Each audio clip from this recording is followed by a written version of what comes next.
Bab 601. Kamu tidak boleh memuji pria lain. Aku manajermu. Dia pernah menyebutkan ini kepadaku, namun mengatakan kepadaku untuk tidak menyebarkannya. Karena itu, kamu jangan menanyakan ini kepada Presdir Vito atau aku akan mati sangat mengenaskan. Tidak kok, sangkal Albert dengan santai. Benarkah? Tanya Tama sedikit tidak percaya. Vito, kenapa kamu datang kemari? Tanya Albert dengan lembut sembari menatapnya dengan dingin. Ketika Tama mendengar ini, ia langsung melompat menjauh seperti kutu dan menjaga jarak dengannya. Tama melihat sekeliling dan tidak melihat sosok pria iblis itu. Barulah ia menyadari dirinya telah ditipu oleh Albert. Tama mengertakkan gigi dan tidak berani melakukan apapun. Drama Eternal Monarch menceritakan hubungan pemeran pria kedua, Pangeran Frosty, dengan pemeran pria pertama, pangeran kedua dari Dinasti Utara, beserta pemeran wanita utama, Putri Jenderal Dinasti Sinanju yang berkaitan dengan kelangsungan hidup kedua negara. Putri Sang Jenderal mengagumi pangeran kedua sejak kecil, sedangkan Pangeran Frosty sewaktu kecil pernah ditahan oleh Dinasti Sinanju.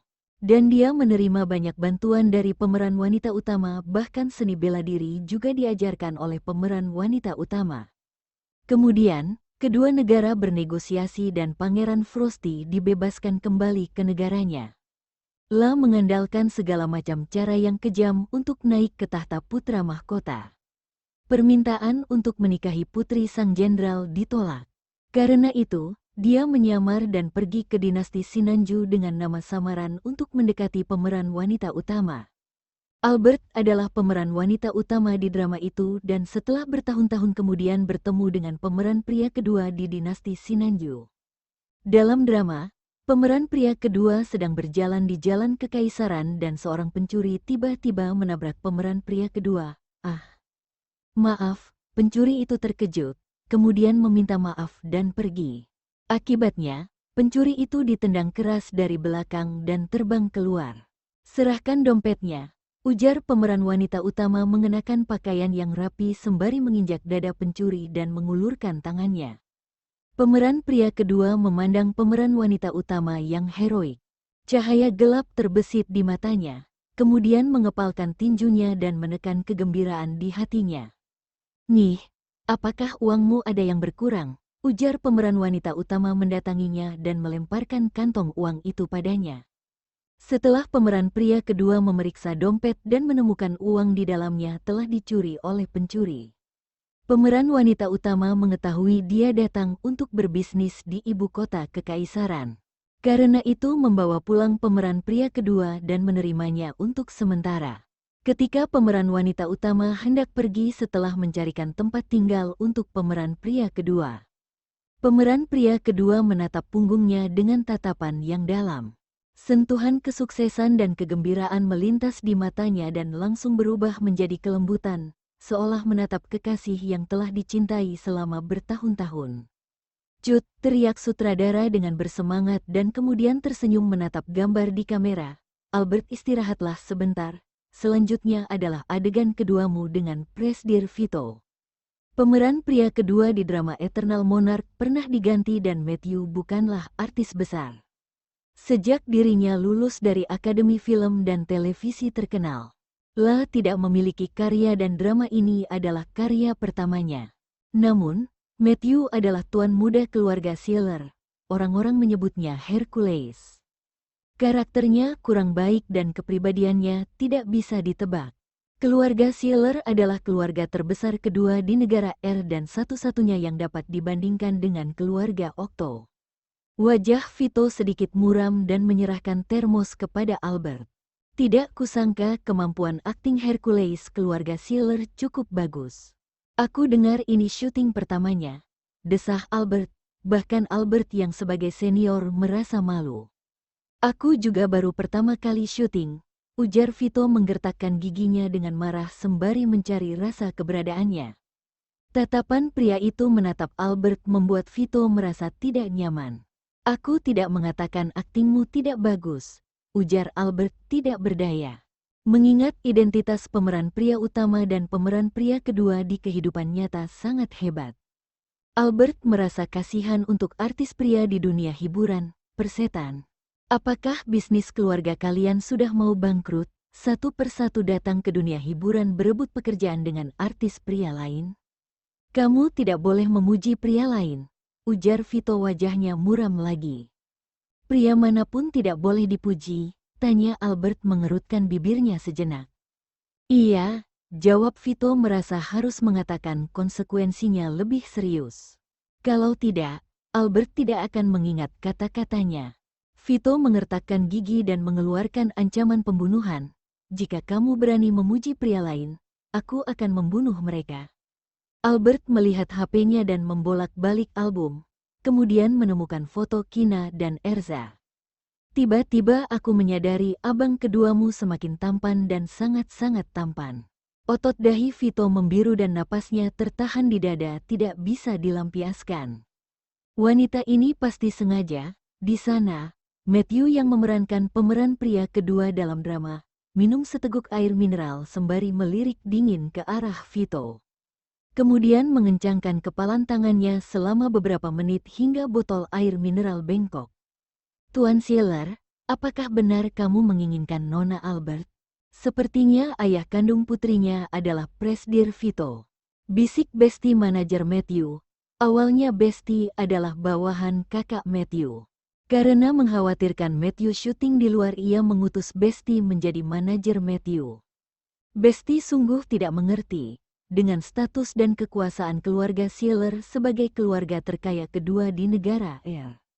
Wanita seperti apa yang tidak bisa dimiliki? Kenapa harus menginginkan wanita yang telah melahirkan seorang anak?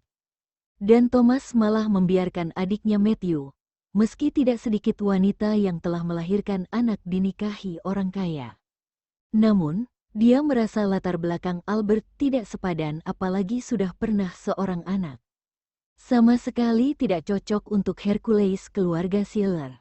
Kamu mau mati? Tanya Matthew menggertakkan gigi sembari mengeluarkan kata yang dingin dan galak. Botol air mineral yang tertutup kencang di tangannya tiba-tiba meledak. Air dalam botol muncrat ke tanah dan tubuhnya. Dia melemparkan botol air mineral yang pecah ke Besti, kemudian bangkit dan pergi dengan tatapan sinis. Matthew telah mencarinya selama 10 tahun lebih. Baru saja menemukannya 5 tahun yang lalu, tetapi dia menghilang. Sekarang dia kembali. Bagaimana mungkin Matthew peduli apakah dia sudah melahirkan seorang anak atau tidak? Sekalipun sudah menikah, Matthew juga akan merebutnya. Di sini, kebetulan Albert dan Vito samar-samar melihat emosi Matthew. Sudah lihat belum? Jauhi Matthew. Hercules keluarga Sieler terkenal memukul wanita. Bisik Vito merasakan krisis yang tidak dapat dijelaskan. Albert meliriknya sepintas dan tidak mengomentari kata-katanya. Aku sedang berbicara denganmu, ujar Vito sedikit kesal melihat Albert tidak berbicara. Oh, respon Albert dengan dingin.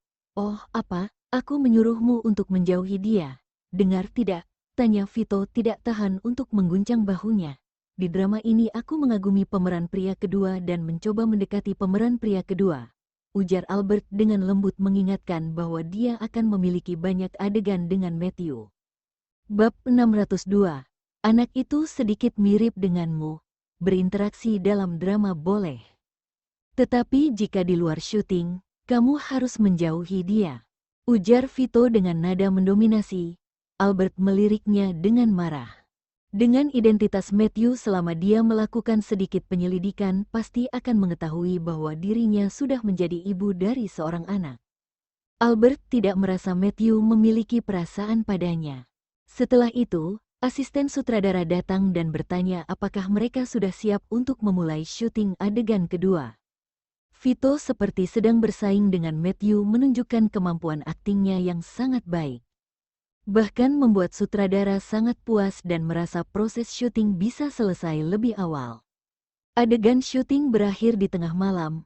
Manajer Matthew mengatakan bahwa dia telah memesan hotel bintang 7 dan mengundang para aktor beserta seluruh kru untuk makan malam. Vito langsung menolaknya tanpa pikir panjang. Kamu mau pergi? Tanya dia pada Albert. Tentu saja, ada yang traktir, kenapa tidak pergi? Jawab Albert dengan alami, sebagai seorang pecinta makanan yang tidak terkenal. Sebelum datang ke kota Gungnir, Albert telah mencari tahu makanan apa saja yang ada di kota Gungnir. Hotel yang dipesan Matthew adalah hotel nomor 1 di kota Gungnir. Hotel ini melayani tokoh-tokoh berkuasa, bahkan tidak melayani selebritas kaya yang ingin masuk untuk makan. Setelah syuting sepanjang hari, Albert tidak mempunyai energi untuk memasak makan malam. Mumpung ada yang mentraktir di hotel terkenal, ini menyelamatkannya dari kekhawatiran tentang apa yang harus dimakan makan malam ini. Albert, semua orang sudah siap untuk pergi ke hotel. Aku dengar Tuan Vito tidak pergi, kalau begitu kamu naik mobilku saja. Tanya Matthew tersenyum kepada Albert, siapa bilang aku tidak pergi? Dan apakah nama Albert boleh kamu panggil? Tolong panggil dia Nona Albert. Vito menyangkal dan meraih pergelangan tangan Albert. Kamu naik mobilku, ujar Vito. Setelah itu, Vito dengan kuat menarik Albert ke arah mobilnya. Senyum Matthew yang berdiri di tempat menghilang. Dia mengepalkan kedua tinjunya dan urat di lengannya membiru. Kemudian, mereka tiba di hotel. Para aktor dan sutradara duduk di satu meja, sementara yang lainnya duduk santai. Meski Matthew yang mentraktir, tetapi Vito yang memesan hidangan. Vito memesan semua hidangan mahal, bukan hanya satu meja hidangan, tetapi juga memesan beberapa botol anggur yang sangat enak yang harganya sekitar 2-3 jutaan. Setelah memesan anggur dan hidangan, Vito memberitahu manajer hotel bahwa hidangan dan anggur yang sama akan disajikan di meja lain. Semua makan dan minum dengan senang. Jika besok tidak bisa bangun, kita akan istirahat sehari. Ujar Vito selaku sponsor eksklusif dan juga pemeran pria utama dari drama tersebut. Bagaimanapun, Vito adalah sponsornya dan dia yang mengambil keputusan tentang kelangsungan proses syuting. Alasan mengapa Matthew dapat bergabung dengan kru dan menjadi pemeran pria kedua dalam drama Eternal Monarch adalah karena Thomas membicarakan ini secara pribadi dengan Vito dan memberikan sebidang tanah. Di meja makan, wajah Matthew menjadi muram dan menakutkan ketika melihat keramahan Vito kepada Albert. Orang lain tidak mengetahui isi pikirannya dan tidak bisa menebak siapa yang memprovokasi Hercules keluarga Sealer. Makan malam ini dilalui dengan ketakutan, seakan takut Hercules keluarga Sealer akan tiba-tiba marah. Untungnya selama makan, Matthew hanya berwajah muram dan tidak marah. Aku pikir pasti karena makanan dan minuman yang kamu pesan hari ini sangat mahal sehingga membuat ekspresi Hercules keluarga Sealer menjadi muram. Ujar Albert duduk di mobil Vito, melihat pria lain mengendarai mobil. Makanan dan minuman ini seharga 40 juta, kemiskinan membatasi imajinasinya. Apakah menurutmu dia tidak senang karena makanan ini? Dengus Vito melirik seorang wanita yang tidak peka. Dengan kekayaan keluarga Sealer, mentraktir mereka makan dan minum selama sebulan tidak lebih dari mengedipkan mata. Apakah Matthew akan peduli dengan uang ini? Albert hanya bercanda. Tetapi pria ini malah menunjukkan sikap seolah Albert tidak pernah melihat dunia luar. Albert mendengus dan memalingkan wajahnya keluar jendela seakan tidak ingin berbicara dengannya. Vito tidak bisa mengatakan yang sebenarnya tentang alasan mengapa Matthew terlihat murung malam ini. Setelah mengerutkan bibir, Vito mengubah topik pembicaraan. Sesampai di rumah, Vito memberitahunya beberapa hal tentang kepulangan ke Leicester Jumat besok. Namun, rencana tidak dapat mengikuti perubahan dan akan ada cuaca yang tidak terduga. Pada keesokan siang, ketika Vito dan Albert sedang makan siang bersama, Vito menerima panggilan ibunya. Vito, segera pulang ke Leicester sekarang. Tepat setelah panggilan tersambung, suara garang Kalenia terdengar di telinganya. Bu, aku sedang makan dengan Albert. Malam ini akan pulang. Ada apa? Tanya Vito dengan santai. Kalenia marah besar mendengar nada bicaranya yang santai hingga ingin meledakkan kepalanya. Mantanmu datang membawa seorang anak. Jadi kamu harus pulang untuk menanganinya. teriak Kalenia. Vito melirik Albert yang duduk di seberang sembari makan dengan kepala terkubur. Kemudian berdiri dari kursi makan. Setelah meninggalkan ruangan, hal semacam ini dapat diserahkan kepada tim pengacara. Kemudian tuntut atas penipuan dan jatuhkan hukuman yang lebih berat. Dulu ada seorang wanita datang membawa anak dan mengatakan anak itu adalah putranya. Alhasil, tes DNA menunjukkan bentuk asli mereka. Anak yang dibawa oleh wanita ini sedikit mirip denganmu. Kamu segera pulang lakukan tes DNA, ujar Kalenia menggertakkan giginya. Wajah Vito tiba-tiba menjadi serius ketika mendengar kata-kata ibunya. Aku tahu, malam ini pulang. Selama bertahun-tahun hidup liar di luar, Vito selalu mengambil langkah-langkah keamanan dengan wanita-wanita itu. Bahkan memutuskan hubungan dengan mereka setelah itu. Vito juga meminta orang mengikuti wanita-wanita itu apakah dalam 2-3 bulan terakhir ada pergerakan. Setelah tidak ada masalah, barulah ia merasa lega.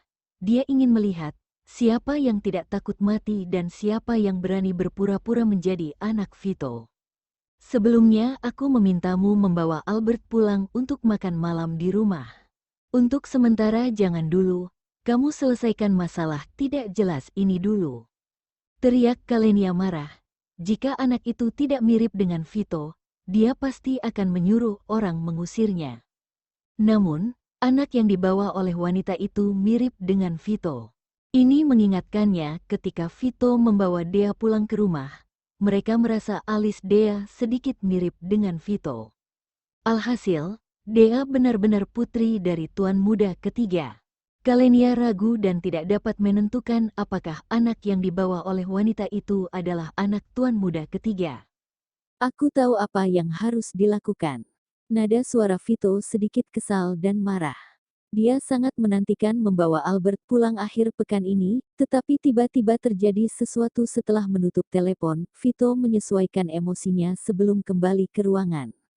Mendengar pintu ruangan terbuka, Albert menoleh dan melihat ada yang tidak beres dengan wajah Vito, tetapi tidak bertanya apa yang terjadi. Mungkin ibunya mengatakan sesuatu yang tidak suka Vito dengar hingga membuatnya tidak senang.